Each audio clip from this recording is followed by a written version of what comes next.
শুরু করিতেছি মহান আল্লাহর নামে, যিনি পরম করুণাময় এবং অত্যন্ত দয়ালু।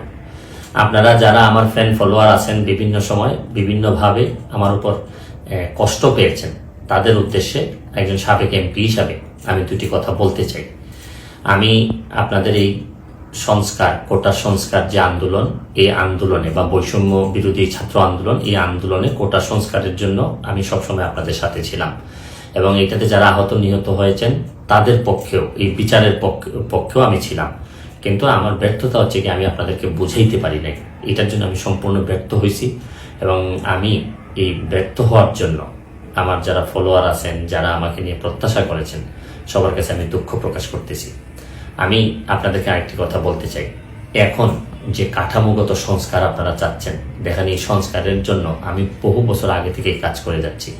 আপনারা দেখেন এই দুর্নীতির বিরুদ্ধে যুদ্ধ গত 15 বছরে আপনারা যে 2-3 জন মানুষ দুর্নীতির বিরুদ্ধে সোচ্চার ছিলেন, এর মধ্যে হয়তো আমাকে একজন আপনারা পাবেন। আপনারা জানেন যে আমি এস আলমের বিরুদ্ধে নিজে বাদী হয়ে মামলা করছি টাকা পাচারের জন্য।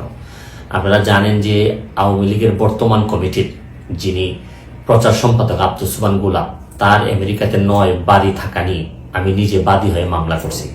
আমি পুলিশের সাবেক আইজিপি বেনজিরের বিরুদ্ধে নিজে বাদী হয়ে দুদকে মামলা করছি। মহান সংসদে আমি তার বিরুদ্ধে বক্তব্য দিছি। মতিউর যে কর কমিশনার, মতিউরের বিরুদ্ধে আমি মামলা করছি। আমি সালাম মুর্শিদের বাড়ির নিয়ে মামলা করছি। আমি সালাউদ্দিন, কাজী সালাউদ্দিন যে ফুটবলের দুর্নীতি নিয়ে আমি কথা বলছি।